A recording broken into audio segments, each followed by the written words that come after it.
Oh, well, hey, Ben, it's Jamie. That's me here. Welcome back to my channel. Listen, let's go ahead and get into the latest episode of Love and Marriage Huntsville. Let's talk about it.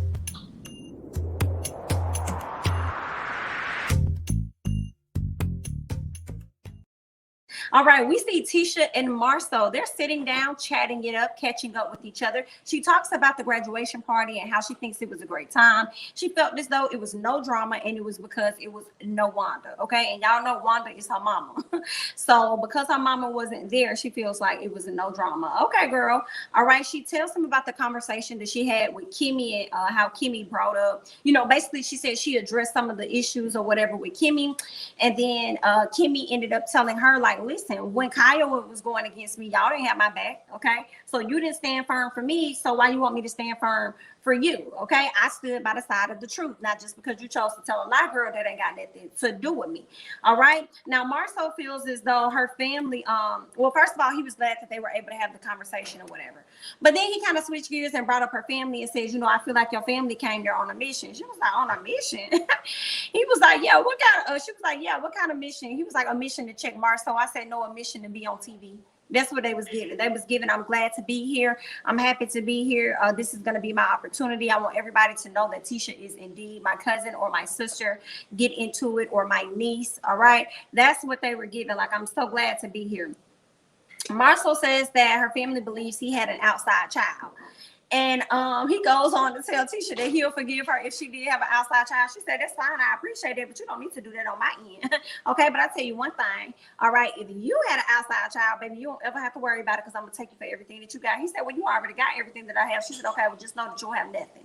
You probably won't even be alive when I get done with you, okay? Don't play with me, okay? That's that on that, okay? So we see Kimmy and Maurice talking. So they're, of course, talking about the same thing. They're talking about Tisha, and they talk about Marlo and all of that. Okay, so they're speaking on that. And Maurice tells her that if Tisha is expecting a different Kimmy than what she typically and will always get, then she don't really know Kimmy like she thinks she know Kimmy, and she needs to get to know her more because she'll be wrong. All right. Kimmy's not going to switch up. And Kimmy was like, I agree. I'm not changing for anybody. I may change just a little bit for you. But if anybody else outside of this think that I'm going to switch up in any capacity, no, I'm not going to. I'm not going to bend and fold for you guys. That's dead. That's where Kimmy is coming from. And she also brought up the fact that she asked Tisha, like, okay, so basically what you're saying is from this conversation, you want me to act a certain way when I'm with you, basically. You want me to not be myself and give my true thoughts about a situation. You want me to just be Team Tisha. That's what you're saying. And she was like, Tisha said, yeah. And they both just bust out laughing at the audacity. Okay. Now let's go ahead and move on to Mel and Martell. All right. He called to pick up the kids. Let me tell y'all, Mel came down looking good. I don't care what nobody says. All right. Mel put on that tight fitted dress because she's going to show him what it is that he missing. Okay. Every time you see me, I'm going to be doing better than the last time you saw me. Okay. So she comes downstairs or whatever. She's like, hey, thanks for coming. But listen, can I pull you outside? Yeah, because you came too far into my home. Come on out. Come on out. Yeah, go ahead and sit on the steps, boo, because we need to have a conversation. She wants to talk to him about boundaries, custody, and respect. Martell, like, girl, we already talked about the custody, so what else is going on? She was like, well, honey, we're going to continue to talk about this respect and making sure that you're not going over your boundaries. You hear me? So Mel says that she doesn't like that he switches things up, like, oh, I can't get the kids, oh, something came up, I ain't gonna be able to get them. And then she looked and she see that he's already danced. He said, oh, but you want to come for me? Oh, okay then. So that's just like you sitting up there telling me that you sick, and then this thing, I look up and you in ATL. So girl, what are we really doing? She couldn't really say nothing, like she kind of looked at him like, oh, so you gonna play that card, Martell? So you gonna pull that? We ain't talking about me right now, we talking about you. Okay, so she was giving me that type of energy, like, okay. All right. He tells her she's doing the most regarding social media. He says that she's doing the most. He was like, first of all, how you even know what it is that I'm doing on my page? I don't know what the hell you're doing on your page. She's like, Martell, yes, you do. I'm over here like, Martell, yes, you do. Yes, you do. You know what she's doing on your page. I understand you. I still stand by my statement that it's his page. He can do whatever he wants to do on his page, and those are his children just as much as they are hers. So he can, if he wants to bring up his outside child on a post, he can with another child. They're his. Just like Melody at a later time ended up bringing up his outside child in their doggone therapy session initially. But she definitely made sense of it when she brought it on home as to why she was bringing the child up. Okay, but Martell didn't want to talk about that. He only wanted to talk about those 4 kids, honey. But we'll get into that when I get there. All right, so what else happened? Martell feels as though Melody should approach him differently about some things. I feel like if that's the case, then maybe that should be on both sides. I don't think it should just be how Mel approach you. I think you should be mindful of how you also approach the mother of your kids as well. So don't just put that off on her. I think it's a both thing. Okay. He says something about he knows she's upset and says that he's ready to move forward or whatever. Like he understands that she's upset about the post. He kind of like apologized, I believe, for the post, that he shouldn't have posted anything or whatever. But at this point, he's just ready to move forward, okay, in their parenting and stuff. Mel reminds him of how disrespectful he has been to her for a whole year, okay? So he's been out here running amok in the palace as well, doing different things, out here being disrespectful to her. So they both have to work on their respect for each other. What else? Mel wants to talk about the boundaries, or they can get somebody that's going to assist them in their co-parenting. And shockingly, you know, Martell is like, cool, I'm okay with that. Let's do that. I think that'd be great. I just don't want to get somebody that's biased. That's the thing for me. Martell continues to bring up biasness. He can say, and I feel like it's not the biasness. It's for me. You want somebody that's going to say what it is you want them to say. You basically want a yes man and a therapist, and that's just not how that works. You don't want to be called out for your SHI. If the shit stink, it stink. Period. Why should somebody tell you that it smell good when it don't? Just because you want to hear that it smell good. That's not fair. Okay, so that's just what I think about that. I think he's just looking for like a yes person. And maybe he just, I don't know. I'm gonna leave it right there. That's just my answer on that. Okay, now Mel went into the house. We can see Martell getting ready to go in the house because the kids are taking too long. He knocks on the door. Who answers the door? Her mother. He tries to give her mama a hug. She was like, "Ooh, baby, honey." Yeah, he still kind of hugged her, whether she wanted the hug or not. He kind of tried to reach around her and give her the hug, but mama was not switching gears on him at all. Okay, what else? She tells him, Martell, you said some really ugly things, honey, but we don't have to get into it. We don't have to talk about it. You know what I'm saying? Because the kids about to come down. But I just wanted to let you know that I don't approve of that, and we're going to have a conversation about it at another time. Okay. And Martell was also saying, no, we don't need to talk about it. We don't need to talk about it. Yet he ends up going on to do just that, which is talk about it. I said, baby, go ahead. Okay. Then I think he even told her that because she said we could talk about it later, and he was like, no, we don't even have to talk. No, we don't have to do that. We don't have to discuss it. I don't have to talk about it later or anything. But you continuing to talk about it. Okay. Yeah, and the grandma said, well, her Mel mama was like, just baby, just save it. Just hold on to it. Hold what you got, baby. Just hold it. And he said, all right, kids, y'all come on down. Y'all grandma giving me the hand. See, this is why they be on your sir. Because you always add the additional unnecessary stuff. You always want people to respect you. You always want things to come off a certain way and to appear a certain way. Just shut up, okay? You knew you were in the wrong, and she has every right to be upset with you because that is her daughter. And she accepted you as her son, so she had a certain image of you, and you operated outside of that. So just be quiet. You didn't even have to add that extra. Okay, kids, your grandma giving me the hand. It could have just been, kids, are y'all ready? Let's go ahead and go. We got to get somewhere, whatever. Like, he didn't have to add that 2 cents in. I was like, now why would he do that? Okay. And then you, sir, have to understand why she's upset with you. You have to understand that. Anyway, so we get to Maurice and Monster. Okay, I honestly, y'all, I was watching the very end of Black Widow at the same time when I was trying to capture this. So I really missed kind of some of their I was watching 2 shows at once, child.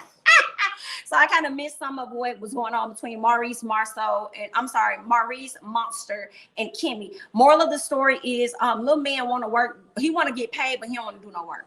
Okay, and honey, that's a lot of people out here in America. Okay, they want to make money, but they don't want to work. Okay, a lot of us want to work, but we don't want to have to work that damn hard for it. Okay, so that's just that. They asking him about his school. Has he chosen a high school? He has indeed chosen a high school. That prompted Maurice to go ahead and FaceTime his mom to let her know, like, listen, Monster has chosen a school. And the other thing that I saw was them I believe Kimmy said that Kaya still doesn't have much respect for her, I guess, or like their relationship is still like having some tension. But Kaya says that she does want to talk to them when they get a chance. She wants to have a conversation. Don't know what that's going to be about. If they said it, I missed it. I'm going to go ahead and move on. Let's get to Mel and Tiffany. So Tiffany is one of the ladies that's been added to the show. Her and her new husband, because that's what it sounds like. She's a newlywed. On her, I guess, a second marriage or whatnot, because she also has been divorced before, and Mel also brought that up, okay? So she says that she met her by way of a Chamber of Commerce or something like that. She's a businesswoman and stuff. So she wants to see if she'll be able to help her out with Melody Hope Incorporated. So she's trying to figure that part out. All right. Mel tells her that, listen, I'm enjoying being single. Okay. I've learned a lot about myself, and I've learned a lot about peace. And once I receive peace, I really don't want to go back to anything different than that. All right. Tiffany, we learned that Tiffany was divorced before. So she definitely understands everything that Mel is going through at this time. All right. Mel lets her know, listen, I need help balancing this business and being a single mom. So I'm looking to get some interns in here, preferably HBCU students, and preferably Alabama A&M. Okay. So that's what she wants to do, which also makes sense because she's in Huntsville, unless she goes to University UAH and maybe get some students over there. But I don't think that's a HBCU. So it makes sense because you're going to want kids that's probably local that can get to you pretty, you know what I'm saying, pretty quick. So, okay, cool. She tells her that, she tells her about how they need to hang out. She mentions Destiny. Like, you may not be familiar with my friend Destiny, but she's pretty outspoken, just like us. She's a fun girl. You'll have a great time. She's having like a birthday dinner or something, so I would love for you to come. Of course, Tiffany takes her up on the offer. But let me tell y'all something. It's Tiffany coming to the table with everybody tea. Who wants tea? You get a tea. You get a tea. You get a tea. She's coming to the table with everybody's tea, honey, and I'm here for it. Okay. Now we get to Kris and Martell. All right. Martell stops by because Kris asked him to stop by after Kris has already had this conversation with Mel about her being a part of the acres or whatever, the 47 acres. So he lets Martell know, like, hey, the 47 acres have sold. I'm wondering whose name is on that, because I always thought that Martell's name was on it. I'm not sure how everything worked out as far as the divorce was concerned, whether or not he and Mel had to split that down the middle, whether or not it was just solely his. I'm not sure, but I would hope and think that Martell gets some type of coin for that, because he's gonna have to pitch in and help out Miss Mel too. Okay, so Kris invited him to tell him that the developer wanted to see if Mel still has her builder's license, right? Now Martell is shook about this. He's feeling away. Kris tells him, Martell says, no, Kris lets him know before you open your mouth. I already asked Melody about it, but Melody said that this was your baby, this is your passion, and she doesn't want to step on any toes. Okay, so she wanted me to have a conversation with you first before she makes a move. Martell's like, well, I would have figured that you would have knew this too, you being my friend. I have been working on you with this project from beginning to end, so you already know how passionate I am about it. You already know that when they decided to have me removed from the situation, how hard it, you know what I'm saying, how bad I felt about it. So for you to go around me and then go to my ex-wife and ask her about it, and you didn't even come to me and let me know like what's gonna happen, like I feel a way about that, because now it's like you surprising me and you didn't really give me a heads up on the plan or anything. What else? Martell also mentioned how I don't think Martell has his builder's license, but he has people in place to take care of that. He's already created a backup plan, and he says that Kris has been aware of this because he's told Kris everything, right? And he feels as though Kris just disregarded everything he had to say and just went straight to Mel. And I kind of felt like, well, with Kris, he was only doing what the builder asked him to do. The builder asked him to go and have a conversation with Mel. But the other thing I will say, when Martell started to say, oh, I've told you this, you've known about this, you've known about A through Z, how my backup plan was going to go, how I was going to work this thing out to make sure it happened. When Martell said that to him, it made me feel like, Kris, did you suggest Mel? Did you bring it up to the buyer? Which also could have helped it close as well. Did you bring it up to the buyer? And then the buyer said, okay, yeah, let's go with that. Yeah, see if she still got her builder's license. And yeah, that'll be cool. It could still be Hope, man, or we could go with Mel, whatever. So that's what I kind of see the shadiness a little bit, but then I still feel like Kris was only trying to help the project get completed. You know, it's been over a year. He's only trying to make sure this thing gets fulfilled so everybody can get some money in their pocket for the most part. So I do understand a little bit of where Martell is coming from, you know, as far as the shaded issue. I already knew how I was trying to work this out. If anything, instead of you recommending my ex-wife, because that's what it seems like to me he did, you would have recommended me more. But it's also the other part that we don't know, because the developer could have been clear on not wanting to work with you or having his brand affiliated with you.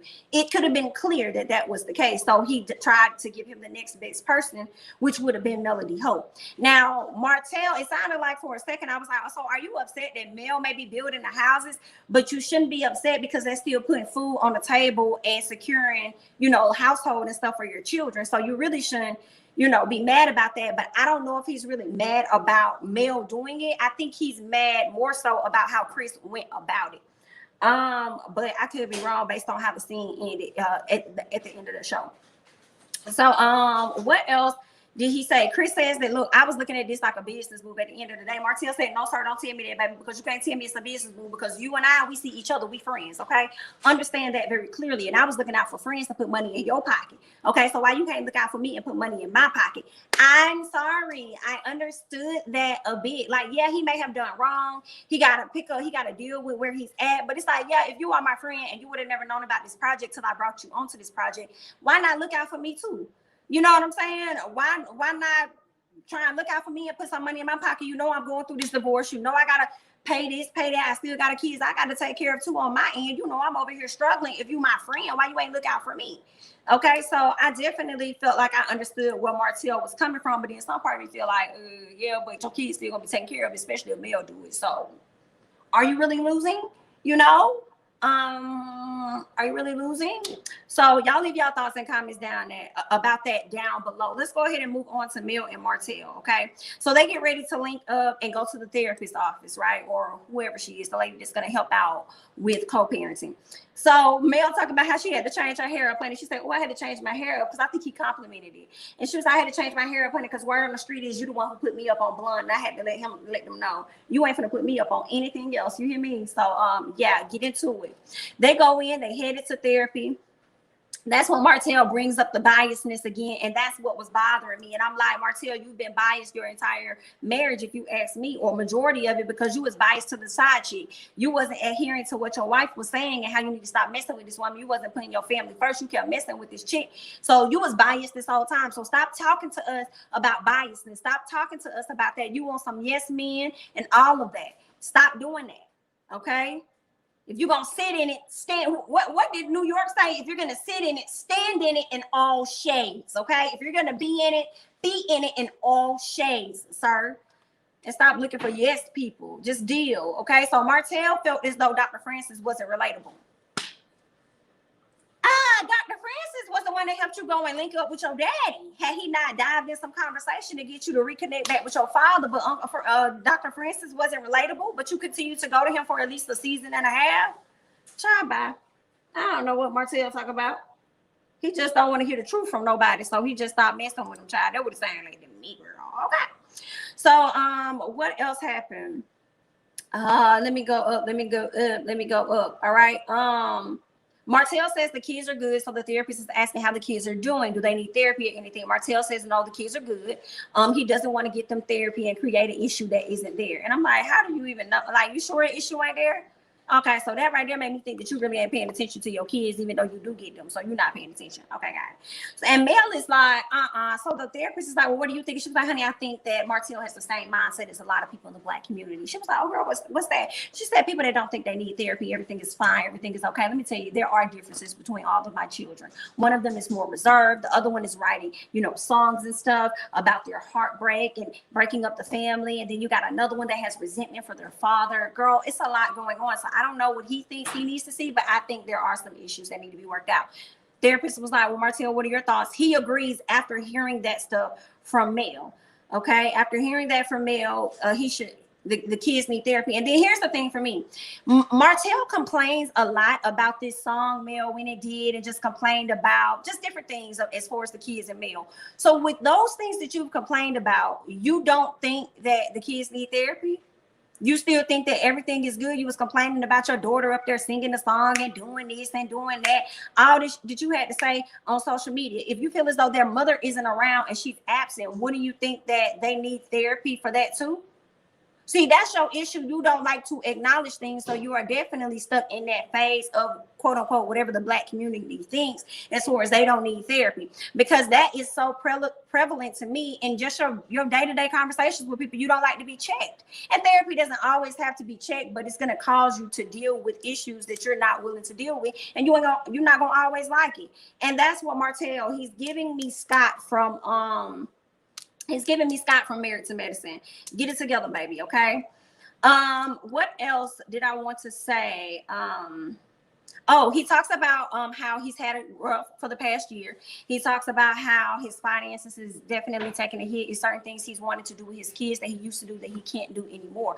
And this is what made Mel tear up, and it really made him, like, he was tearing up too, but he was fighting so hard to not cry. And I really wanted Martell to cry. You know, like, it's okay to be hurt. It's okay to have done wrong. It's okay to want forgiveness. It's so, like, I wanted him to shed those tears. Okay, I don't know why. I'm like, just break down, Martell. We haven't seen you break down. See, that's your issue. You like to parade around and act like everything is okay. Life is green. You're good. You're this and that. Even with all the faults that you have done, break down, cry. It's affecting your kids. You know what I'm saying? It's affecting you. So Mel talked about, like, you know, they had history, a lot of history. You know, that was her husband. That's the father of her kids. You know, if you can't, sympathize or cry when, you know, or understand their tears in the moment or whatever, she's like, then you never really cared about that person. And I think, you know, again, I think Mel is just still hurt. And I don't know how long it's going to take her to get over that, but she had a whole family just like a year ago. You know what I'm saying? She had a whole family. Everything wasn't perfect, but it was good enough for her at the time. And now here it is, she doesn't have that anymore. So they both have to figure out life without each other and not as that unit, because Martell even mentioned, like, he ain't got nobody to have his back. Even her, she had somebody she could fall on at the time, and she don't have that no more. So it's just a completely different change. And with him knowing that, you just gotta, you know, accepting on your wrong, you know what I'm saying? And I think that he is accepting what he did is wrong. I just want him to stop going around expecting other people to side with his story if they do not agree with his story. Like, if they don't condone your actions, be okay with that. But y'all tell me now. I got what else? All right. Mel tries to give this motivational speech right here, and it went left. She was like, you know, you can't stop, Martell, because you have 5 kids now, and you have to go hard for them. Martell missed the entire message of what Miss Mel was saying. Okay, missed the entire message of what Miss Mel was saying. Martell was like, can you not? Can you stop? She was like, what? It was like, no, just stop, okay? Because, see, you was over here flexing up on me about an Instagram post because I talked about my additional child, and you didn't want that to be referenced with the one child you got, and then you gonna come up in this doggone session and bring up that extra child when I'm focused on the kids we got together. See, what's good for the goose ain't always good for the gander, now is it? Girl, don't bring that up no more, because I don't want to talk about that, okay? And it leads me to another thing with Martell, with him not wanting to bring up that 5th child. I feel like he's ashamed of that baby. I don't give a how much time he go and spend over there with that girl and that baby and love on that child and this, that, and the other.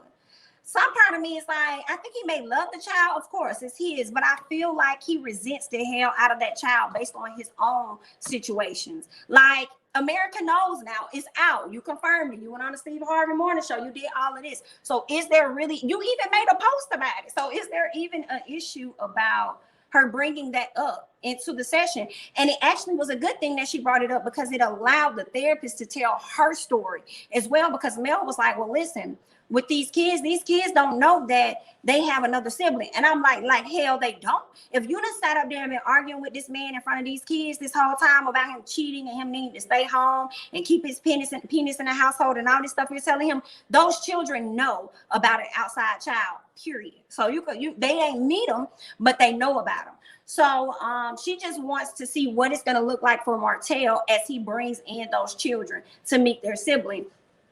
And the therapist was like, I can speak from experience because I am divorced. My ex found out he had a child, and I decided to allow, I was okay with them meeting. And when I went, I chose to be quiet. I sat there quietly. I allowed them to do their thing so that we could figure out where everybody fits in this particular puzzle. You know what I'm saying? So I think that was great for her to say that to them so that they can hear that.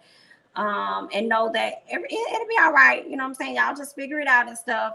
Some part of me, though, a lot of people may not believe it. I still feel like Mel misses her ex. I think Mel does miss him. I don't know if it's him or the normalcy that she used to have. Maybe I'm sure she's gonna miss that, the normalness. But I mean, I think she may be missing him. She tried to console him and stuff. He was like, Mel, why you gotta do that, Mel, stop. You know, and I'm just like, girl, you still miss that man. I don't give a damn, you know. And it's okay to miss somebody and still not want to be with them, for real, you know. But I think that she do.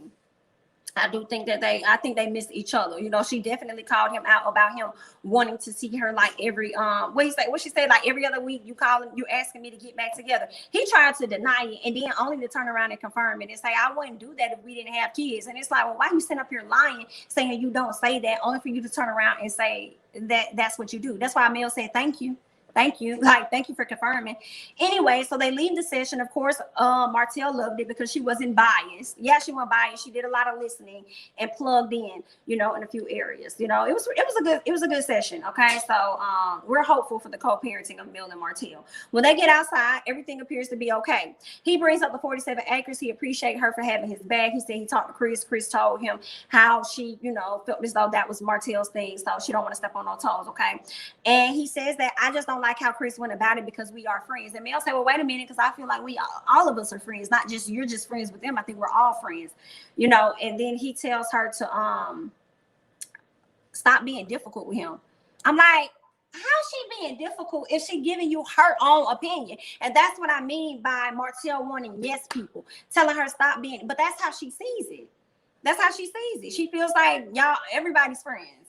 Come on now. So that's just how she sees it. Mel says that she's still interested in building it. And Martell says to her, oh, girl, you ain't never built a home in your life. She was like, well, baby, if I haven't, then you haven't either. Okay, I haven't seen you lay not damn piece of brick or wood. So what are we talking about here? And he was like, yeah, whatever, right?